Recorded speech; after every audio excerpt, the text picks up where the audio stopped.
There we go. Welcome to Lunch and Learn today. We are very excited to have you here, and we're enthusiastic about continuing our discussion about discussions, which sounds weird, I know, but still. We're diving into effective class discussions today and really thinking about how do we strategically plan for those discussions. And we've got some ideas for you about how you can run those discussions in your classrooms. And that's whether you're in person or online or a hybrid. We're going to discuss different ways that it might look. I'm Dr. Laura Thompson, and I'm here in CCIT. Officially, I'm at Stanton, but I'm all over the place if you need me as well. And I have with me Jenna. Hello, I'm Jenna Cinnamon. I'm also an instructional designer with CCIT, and I'm with Laura at Stanton. You can find us on Teams by submitting a ticket or reaching out to us via email. Our contact information will also be on the resource that you get at the end of today's session. So we're excited, and we see a lot of familiar faces today, so it's great to see you. So for today's agenda, we're going to go through 4 different sections. We want to start with some recommendations for discussions and kind of take a look at what we talked about last week with the first of the classroom discussions sessions. The second one we're going to talk about are the different factors to consider when you're planning a discussion for your course. We're going to give some specific examples of discussion formats because we know that discussions don't always happen organically, and as instructors, we have to help facilitate them taking place. And we're going to do an evaluation of the different discussion formats to kind of see what we like best and what you're willing to try in your own course. All right, so to start with today, we do want to begin with an icebreaker energizer, and we want to be very positive today. We're going to talk about our glows and our grows. Now, this is an activity that gives you an opportunity to think about the positive things and areas where you'd like to grow. You can use this in your class with your students, talking about their learning of the content or their performance on a lab. I'm sure you'll be able to find lots of different ways. So here's our example for today. So what we'd like you to do is you can feel free to respond in the chat, or you can unmute, whichever you feel most comfortable with. What is something, and you can answer both of these or just one, you decide. What is something that has gone well for you in the past week? And that's a glow. That's your positive thing, your kudos there. Or a grow. Where's an area in which you might like to grow? I see some diligent typing there. I would like to grow more comfortable in having difficult conversations with students. That's an excellent point, yes. Expanding on the content with examples was a glow. Terrific. So we had a grow at the beginning, talking about looking for ways to be more comfortable, discussing difficult conversations with students in the course or maybe in advising. But we also have expanding on content. That was a glow, something that was really positive. You found a way to give some good examples, Linda. Nice work. And then we have a glow that it was great to connect with several instructors who are currently taking G20. Yes, and it was great to work on assignments together. Jenna has G20 going on there. And we have a glow, got to see a light bulb go off for students working on a research project. Isn't that a great feeling, Jennifer? When you have those aha moments, that's terrific. I know that I had a glow moment yesterday. I told Jenna I was so excited. I was creating pages for a course that I'm building, and I was able to hack the pages to make them do what I wanted them to do. I was so excited.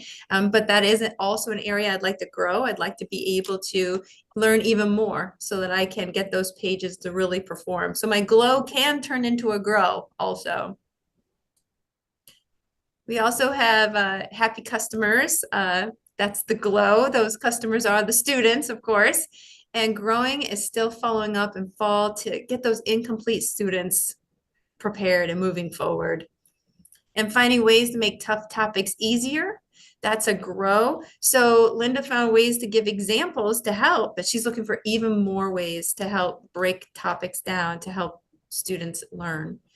And to grow, still need alternative ways to help students put everything together. Terrific. Well, these discussions that we're talking about today will be able to contribute to some of those things that you're talking about, being able to break things down, helping your students process information, and even some of those difficult conversations. We'll talk about some possible pitfalls in those discussions too, so that we're ready for them. And we'll go ahead and we will move on today. Thank you so much for participating in the chat. I want to add, Laura, if you don't mind, a lot of those grows on our CCIT survey at the end of the session. There's a section for what you'd like to hear in the future.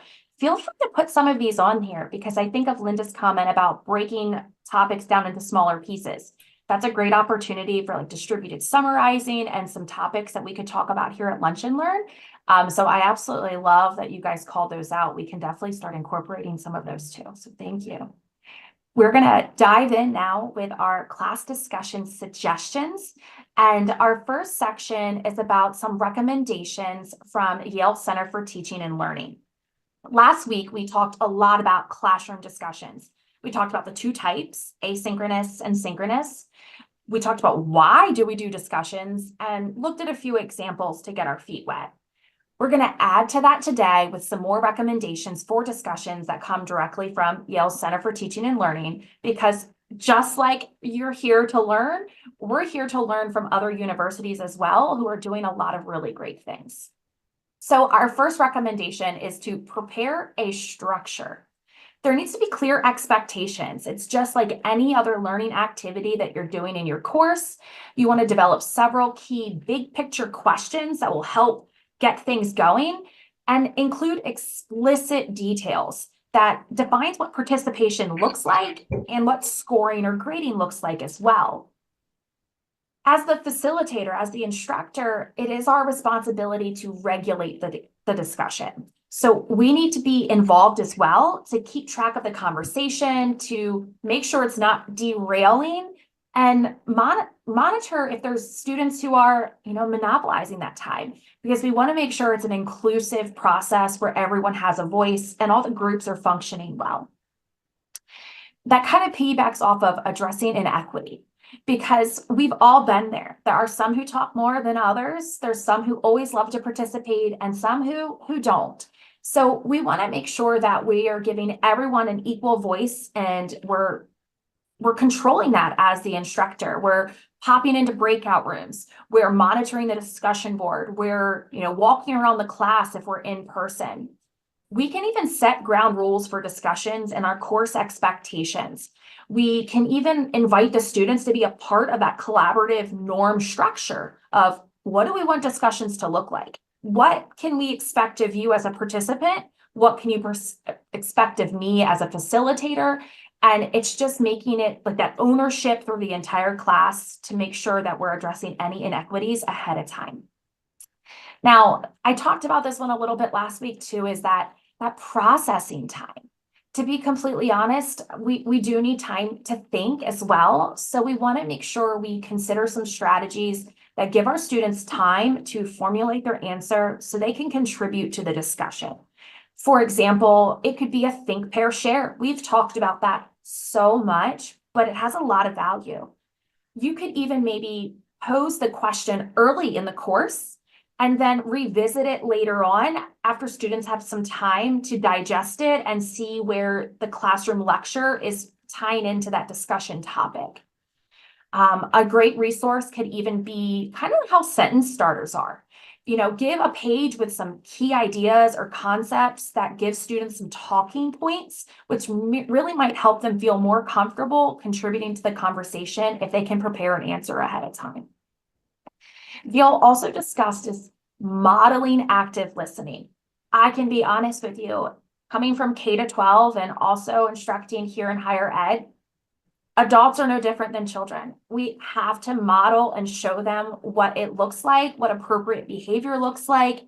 How do you want them to contribute to the conversation? Do they raise their hand? Do they call out? Or if you're on Zoom, what features do they use? Do they use the raise their hand feature, or do they just drop it in the chat? You want to acknowledge everyone's voice, but you need to have a systematic way of how it's going to happen. And even with active listening, you want to encourage the students to build upon each other's ideas. So it's not just everyone throwing an idea in the chat. You want to have that time where they can reflect on each other's thinkings, and that shows active listening skills, even if it's through writing. And finally, to consider active learning. Discussions can be deepened based on where you integrate them. For example, it can be part of a role play or a case study or a big project. So we've talked about active learning quite a bit during the Lunch and Learn these past few sessions this spring. So feel free to check out the recordings on our website. But getting them involved in the discussion doesn't mean just a dialogue, just a discourse. It can have more structure, especially like a role playing or even a critical debate. I know some of our courses have done that before, and that all ties into effective classroom discussions. And to build on that, Carnegie Mellon University presented 3 factors to consider when you're having your discussions. The first one is cognitive. It's a cognitive factor. And this one's really important. It's all that thinking, that strategy. It's how we're going about really encouraging, communicating, and accomplishing our learning objectives. So again, Jenna mentioned planning a strategy, having your strategic forward momentum. But some of these questions, last week we had someone pose a question. So what do I do with my what do I do with students who aren't participating? How do I do that? Well, part of developing your strategy is making sure is having those thoughts before it happens, being proactive. So having some of those questions, for instance, how do I want my students to prepare for the course? Or for the discussion. You might want them to have read something and you let them know. And when they are prepared, they're more likely to engage in the conversation. Will you have an entire class discussion or will you use small groups? And really thinking strategically, what if students don't participate? How do you draw them in? Do you set up ground rules to begin with that they talk about? Sometimes when you assign roles in a discussion, that helps students participate more fully, because I know that for some literary ones, for instance, I had the illuminator who might talk about how you would envision the work that we were reading, or we might have the researcher who would look up the research. We had the timekeeper who made sure everyone was able to participate within the time. And you might even have the coach who pulls people in who aren't communicating. There's different ways, and looking at the size of your groups. Generally speaking, definitely in a pair, everyone's participating or they're not talking at all, right? 3s are usually okay. Usually anything bigger than 4, though, it's really easy to sit back and not participate because you're bound to have someone who's going to talk more in there anyway. But usually 4 is a good number, but you'll see an example that we'll give today that talks about 5. So you also have to look at your cohort of students to decide what they can handle and what they can do. The other thing that I liked about this is thinking about strategically, if you hear students talking about things that are wrong, that are misconceptions, how are you going to handle that to make sure that you don't now stifle participation so that other students go, oh, they were wrong, I'm not going to talk because I might be wrong too.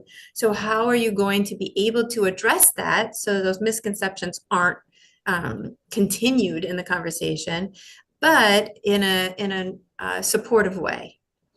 You want to make sure that you ask good questions. There's lots of different kinds of questions that you could pose some questions to begin with for the discussions, conversation. There's exploratory questions that help students probe the facts or the knowledge. Challenge questions where you're having them think about what are their assumptions and how do they either help, support, or detract from the topic. Relational questions, helping them compare something that they know with something that they don't know. Or diagnostic questions, action questions, help tell them that you need to have some kind of a cause and effect. Or I'm sorry, for the action, you want a conclusion or you want an action, but then there's cause and effect questions too, that help them look at causal relationships. What happens after that? We want to make sure that, again, that equitable conversation, we're hearing or acknowledging those student voices and we're building upon them. Sometimes if we're having a whole class discussion, I don't know, I've been guilty of this before. Different students are sharing, and then one shares something that's particularly triggering, and we spend some time talking about that. We want to make sure that each student feels recognized and acknowledged for their contribution, even if one triggers more conversation. So for instance, being able to say, wow, if Jenna presents something that's, it's pretty good, we can say, Jenna, thank you so much for contributing. Or we can ask Jenna a follow-up question. Oh, what do you mean by this particular topic? But then let's pretend that Kelly presents something that is just ground shaking. We want to try not to be, oh, wow, Kelly, that's so great. However, we can say, Kelly, thank you for bringing that forward. And then we can continue that conversation. But Jenna still felt respected because we did spend a little bit of time with her. We didn't just go, okay, Jenna, thanks, that kind of thing. And then in your conversations, this is also difficult to keep that time in mind. If you're in a face-to-face course or a Zoom course, that time ends. And it's looking at how do I bring closure to this conversation? Because cognitively speaking, if it just, oh, time's up, see ya, it's too difficult for students to really process what you've talked about in that discussion. So it's having an exit ticket, and preferably with some time that you can debrief a little bit too. There's also those social emotional factors. You want to make sure, and this goes to the question that was posed last week, you want to demonstrate relevance. You want it to be a real discussion. Just like Jenna had used a quote last week that talked about you want to have a discussion when there's actually something to discuss. We don't want to have a discussion just for discussion's sake. We want to have it because there's something real that we think can be said, or something that really should trigger some conversations for students. We want to encourage their participation, of course. We want to look at that quality participation and have that count. So when they're going beyond, oh, I agree, nice job, and they're actually contributing with those substantive comments, we want to be able to recognize that, maybe have it count somehow. It doesn't necessarily mean grading, but through that verbal recognition, that can really make a difference. And we want to give them a chance for that social emotional part to evaluate the discussion. Did I feel heard?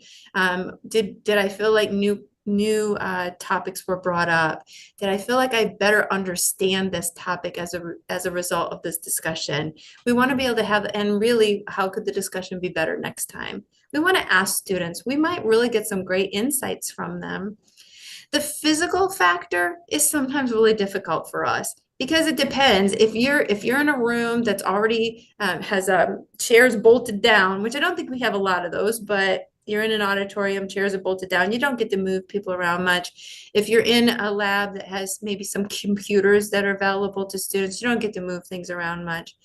But there is some value if you're able to move students around. And even in the online world, in Zoom, as Jenna had mentioned before, some breakout sessions that we know students like them and don't like them. However, it breaks things up a little bit. So giving them the opportunity for some small group discussions can help them feel like their voice is heard as well. So those are 3 factors that you can consider in developing your discussions in your courses. Thanks, Laura. I know we've thrown a lot at you already from Yale and also with the factors from Carnegie Mellon, but we want to kind of know what resonates with you so far. You can come off mute, you can put it in the chat, but what are some key takeaways that you need to be mindful of when you are leading discussions in your courses? While you're typing, I'm going to share mine. I'm going to be the controller of the discussion. I was working on a discussion board assignment and making sure that students are participating with quality in their responses, that they're not just saying, yeah, I agree, or great work, nice to meet you. I never realized how hard I would need to explain that and give specific examples and model what I was expecting. They were very surface level at first. Well, and sometimes students are afraid to be critical also. I really like cause and effect in our dental hygiene topics. Oh, yeah, I'm sure that could go in there like easily. That's awesome. I love that.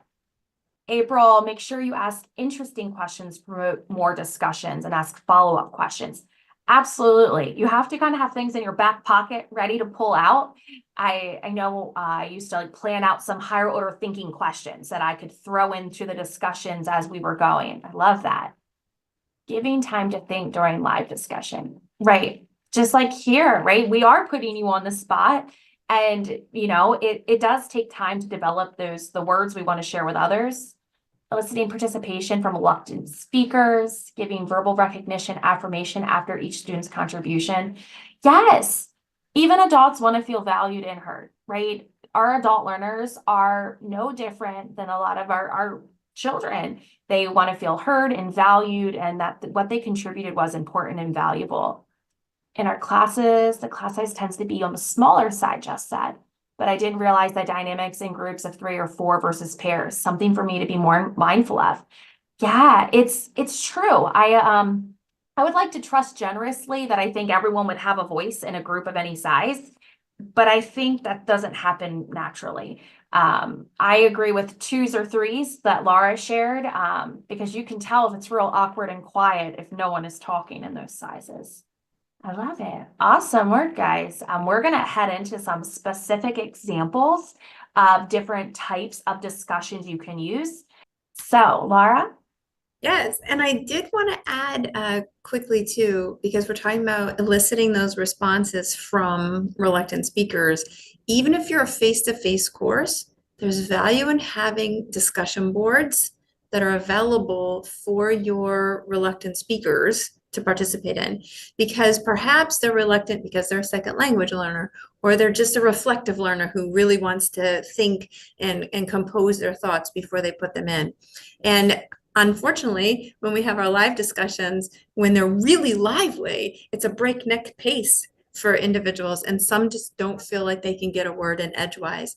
So having that as a possibility, even if it's not graded, you can have students be able to have that opportunity to give their voice there. You can, and one faculty member I talked to, they have a discussion board for their hybrid course. They have a discussion board online for students, and they post their initial post there, but then they have their follow-up responses to classmates in class.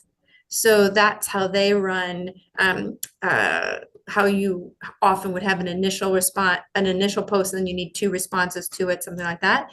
They let the responses be live.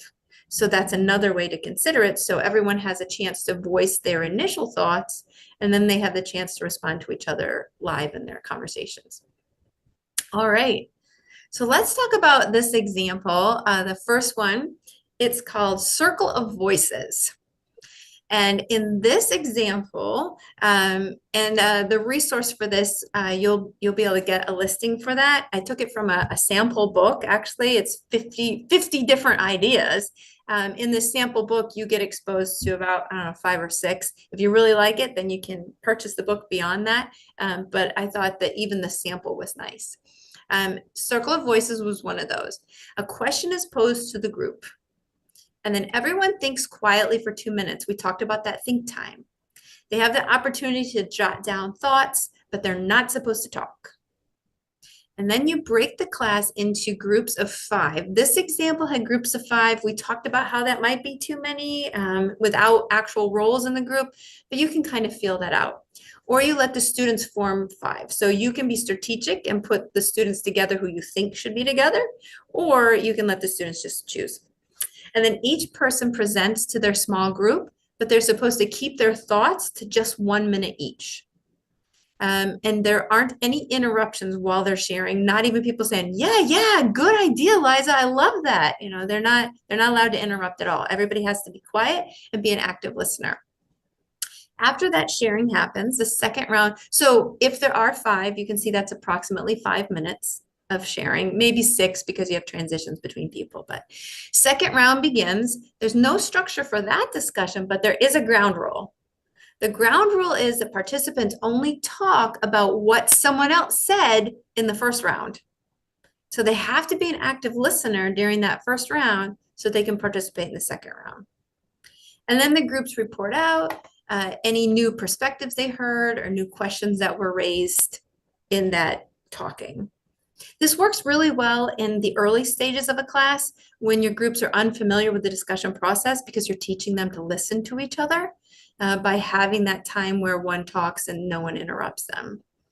The benefits of this, because that 2-minute silent thinking time, it can support your introverts, your second language speakers, or a reflective individual who really needs to get their thoughts together before they talk. That 1-minute speaking time allows for everyone to share, but it's not too long either. So there's a limit to it, but they still have that opportunity to share, and it helps teach respectful listening. There are some pitfalls. I mean, for instance, they might ignore the time and try, and I might try to monopolize the time anyway, even though I only have 1 minute, right? So that's something, or I might ignore the ground rule and decide to bring up new ideas. Some good questions that could spur this discussion might be, what problem from the class has taken up most of your time last week? Or I might ask the students to think about and discuss, what's an example of the theory that we discussed? So where has it been applied in the world? Or why could hypothesis A be plausible? So those are a few ways that we could engage them in circle of voices. Okay. All right, we're going to look at the next one. The next one is Chalk Talk. I had heard of that before. It's presented just slightly differently than what I had heard before. But so you have groups of students, and you've posed a question to them, and you have a leader in the group. So you give a role to someone, they're the leader. And they write the question in the center of the board, and they circle it. And then you have a few minutes of silence so that students have time to think about the question that has been posed in the middle of the board. And the question might be something like, what do we need to know about blah, blah? Or what is the most important finding from this study that was conducted? Or what have I learned from studying this topic? They could be ones that were like that, or you might have more specific ones that you like better for your course. Then students, after that silence, they get up simultaneously. They each have a marker or a piece of chalk. It kind of depends on how you're doing it, but probably a marker, right? So maybe it's marker talk, but chalk talk just sounds so much better because it rhymes. So they get up and they write their responses to the question. Some students who maybe they might not be writing as much, they can draw lines to connect ideas, say, oh, this idea connects to this idea. So everyone can still participate, even if they feel like I don't really have a well-formulated answer for this, but I can see the connection between these two ideas. And it's all simultaneous, however, for a few minutes. And then the group sits down and they talk about this graphic that they created. And they think about themes or questions that are noted in that graphic and think about how that relates to their course topic. This works really well when you're trying to do a big picture topic, or if you're trying to summarize your learning, if you're trying to capture diversity of thought. This can work really well for that because of the possibility of simultaneously going up. It's also beneficial because it's visual. It does provide processing time because you have that thinking time. It's high on participation. It's high on the possibility of participation, and it does provide a visual record. At the end, if you really like these, you can encourage students to go around and take pictures of them, and maybe you're using it as a preparation for a test, and now they can take pictures of them and they can use it as a study tool. Some of the pitfalls, of course, is recognizing that group size. How many is too many, so that they can't get to that paper or to that subject. Enforcing that quiet section, because some of your extroverted students might want to make comments, under their breath even, but and then you might have some non-participants who just don't want to get up out of their chair. And you'll have to maybe strategically think about, okay, how do I, and again, I think being able to provide them the opportunity that they just connect ideas that are there already, that is a really low cost way to participate. So even for your non-participants, that's a good way, or they can star something, whatever. So this is chalk talk or marker talk, however you want to think about it. All right, so are you ready? We're going to look at this kind of like March Madness now, but it's not March anymore, I know, but we're going to look at it kind of like March Madness. Between these two, circle of voices and chalk talk, which one wins with you so far? You can write it in the chat, or you can unmute. You can even tell us why if you want. But let us know, who's the winner so far? Circle of voices or chalk talk? Oh, I see a circle of voices. And I see a chalk talk. Excellent. Oh, the race is on. Chalk talk for in person. Yes. Now you can see how you could do it with, say, a whiteboard, something like that. You could use a digital whiteboard for that chalk talk. And I should have mentioned that. Chalk talk, because the activity that's involved, the getting up, the moving, chalk talk, chalk talk. So it looks like chalk talk had the most votes, but we did have a circle of voices as a holdout. So that's fabulous. We've got some good divergent thinking here too. Excellent. Yes. And Jenna, it is a reminder of a group mind map activity. Yeah. Excellent. All right. Terrific. We are going Cool. to move on to some new examples. All right. So we're going to go through 6 total today, and we're hoping you feel inspired by at least one of them. And we're going to kind of battle them out to see which one's the winner after you see them all. The next one is a newsprint dialogue. This is also a small group discussion activity where they're going to discuss a topic in a small group, and they're going to record comments, questions, and solutions on like a poster page. The goal is of this poster page or this large piece of paper is that others in the class are going to read this. So they know as a group, they need to be concrete, descriptive, and concise to convey their message. If you're doing this online, I know we can still use Jamboard right now, but that is getting phased out. But you could still use a Google Doc. You could use Google Slides, and every group has their own page or slide that they're adding to. So that could still be an option electronically.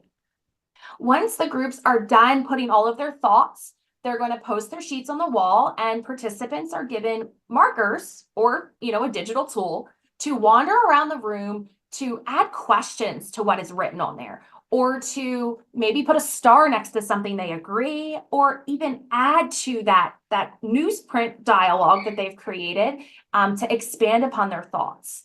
I like to think of this almost like a gallery walk is maybe a phrase that I've used in the past. I would call it something similar.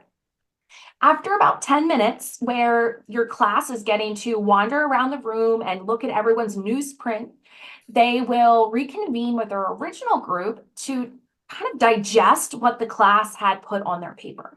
Maybe they're going to see that a lot of people agreed with what they said, or there was some people who didn't really understand what point they were trying to make, and maybe there's an opportunity to provide some clarity. And before the students leave, it's a great idea to snap a quick picture of your phone. If you're doing it in person on something tangible, take a picture of those so you can post them in your D2L shell, maybe as an announcement, as a recap. Or if it's electronically, no problem at all. You can still screenshot it to maybe make a nice little collage of everything, or just post the link to the live document so everyone has that resource if they want to go back and revisit it. It works really well to shake up the typical small group of, hey, we're going to talk and then we're going to, share our thoughts out loud with the class. Instead, you're going to put your thoughts on paper or in writing and then wander around to see everyone else's work as well. It has a lot of benefits. It's really good because it gives everyone a chance to evaluate each other's work without being on the spot. I can ask a question by writing it down versus having to raise my hand or participate orally. It's also great for our English as second language learners as well, and it gives processing time. And one of my favorite things is it takes away that performance anxiety. I'm not having to stand in front of the class to share what my group has said. Instead, I collaborated with my group, posted my newsletter or my newsprint, and then I was able to go around and read what else everyone else did. Some of the pitfalls, though, is, you don't know what's going to show up on these newsprints. Sometimes it might lack some clarity, or maybe not so nice comments. So we have to have that classroom community where we respect each other's voices and opinions. And it kind of all goes back to starting that day one with our students. We want to make sure that they do feel heard, and they feel comfortable asking critical questions. But we want to make sure we do that respectfully as well. So our next one, so we have the newsprint, which is like a gallery walk, is the 3-person rule. And I do love this slide. Laura designed this today, and the 3-person rule, it's got 3 different hands for it. So with the 3-person rule, a ground rule is set. And once someone contributes, they can't contribute again to the discussion until at least 3 other people have spoken or shared a thought. The only exception is if another student directly requests clarification or expansion of a comment, right? They ask me to, can you rephrase that? I'm not quite sure I understand. That's okay. But if I contribute to the conversation, I'm going to pause until at least 3 others have had a chance to participate. It works really well to make sure everyone is heard and not just one person stealing the show. And honestly, even our quieter or more reserved students may want to contribute, but sometimes it's awkward to figure out when I can interject. I know I feel that way, especially electronically. You can't read the body language of who's about to participate. So the 3-person rule is a really great way to share the love of a conversation. It does allow for more students to participate, and you could change that number. If your class is a little smaller, maybe you change it to the 2-person rule, and it's almost becomes like a game to students to see who hasn't contributed yet because someone has another thought they want to share. Some pitfalls, students sometimes ignore or forget the rules of our games. So though this isn't a true game, we might have to remind them of that ownership. Okay, I just spoke. I need to stop for a few minutes and give my classmates an opportunity to share. And this can honestly be used with any topic, or it could just be like almost a ground rule in your course that if you're having a discussion heavy session, that everyone knows it's the 3-person rule. If you want to participate, share your thoughts, and then we're going to make sure we save room for others to contribute as well. So in this block, we talked about the newsprint dialogue, which is the different pieces of paper around the room or electronically, or the 3-person rule, where you don't participate until 3 others have as well. Or you can go back to your original choice, which was either circle of voices or chalk talk. Which one do you prefer so far out of the 4? Imagine the March Madness bracket. There's no pool at the end, though. I'm sorry. 3-person rule. I like that too, Linda, especially in some of our courses that get pretty big. Chalk talk still. Yep. Newspaper and chalk talk are tied for me. Oh, we have a tiebreaker. Okay. Oh, newsprint dialogue, chalk talk. Yeah, and some of it can kind of overlap in a way, right? Chalk talk could kind of relate to newsprint dialogue, and you could mix and match the rules between the two. I like that they're both non-threatening, to be honest. And I do love the 3-person rule, Linda. I'm not going to lie. That is one of my favorites because I have to remember that myself quite often. All right. We have 2 more to share today. Terrific. So the next one is called mutual invitation. And what happens is a student leads off by talking about a topic. They share their views on the topic. And then that student invites another student to share. After the second student has spoken, that person invites a third student. And this continues on for a preset number of students. Now, this could happen in your small groups, or it could happen in a larger discussion, recognizing that, as someone said, their classes tend to be fairly small. Sometimes maybe you do this across the whole course, or sometimes you still break them up into, say, a group of 4 or something like that, and they take turns. Well, this works well in your initial classroom meetings, but it also will work well for established classrooms where they already know each other's names and can kind of go around the room. There's a benefit of it because it can allow for more student voices, and it provides socialization in kind of a offhand way where students kind of get to know more about each other, and they're trying to ask a different students to speak. Of course, there are pitfalls. Sometimes students might only call on their friends, or the first ones who are called, are just the ones that they know. But we can, again, set up maybe some ground rules to begin with that say, call on someone you haven't talked to in a while, something like that we could try. And then this works well with any topic-based questions that you might have. But the idea behind the mutual invitation is that you're giving students a chance to have their voice heard. You're giving students a chance with some leadership that they're calling on others. And if you have that conversation up front about making sure that everyone participates, that will head off some of that friend calling. But it can give that possibility of making sure that everyone can talk. And then we have one more. This one is a critical incident survey. Now, this is a little bit less of discussion, more of that evaluation of discussion side of it. But towards the end of the class or towards the end of the discussion, students hand in anonymous written responses. So you want to let them not put their names on them, but they can keep a copy of themselves if they want to write two copies of it. But you want them to be able to respond to questions. The questions they would respond to are ones like these. When were you most engaged in the class? Or when did you feel most distracted in class today? And some of these aren't even about discussions. You can do this just about the class so that you get kind of that idea of how class time is going for students. What was most surprising today? What was something that someone did that was affirming for you today? And also, what was something that someone did that was confusing or unhelpful for you today? So these are opportunities, anonymous opportunities. The students can give you some feedback. You know, you could have some questions that are more targeted towards the discussion. Did everyone participate? Did you feel welcomed in the discussion? I mean, you can have other types of questions in there as well. This works well to provide closure to a class meeting.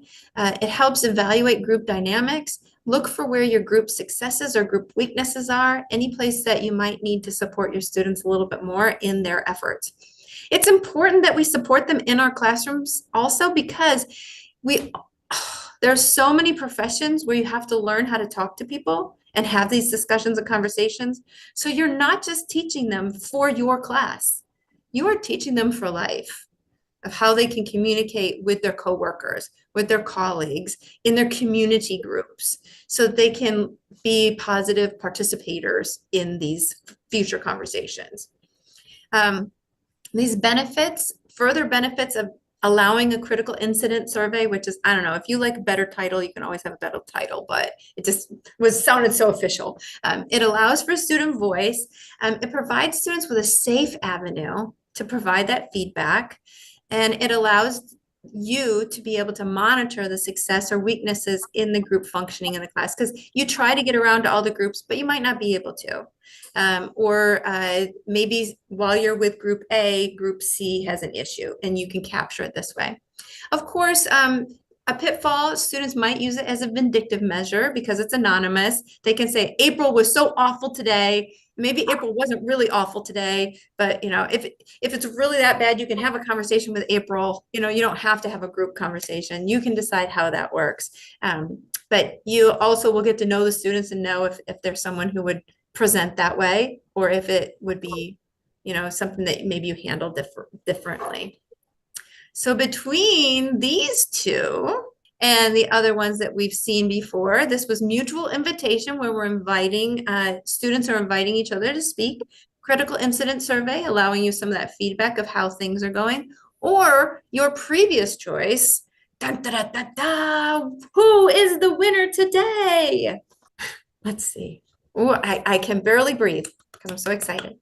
Newsprint, all in caps. It's shouted, woo, newsprint. Oh, So April made her decision between newsprint and chalk talk. 3-person rule. Linda's standing true. The 3-person rule.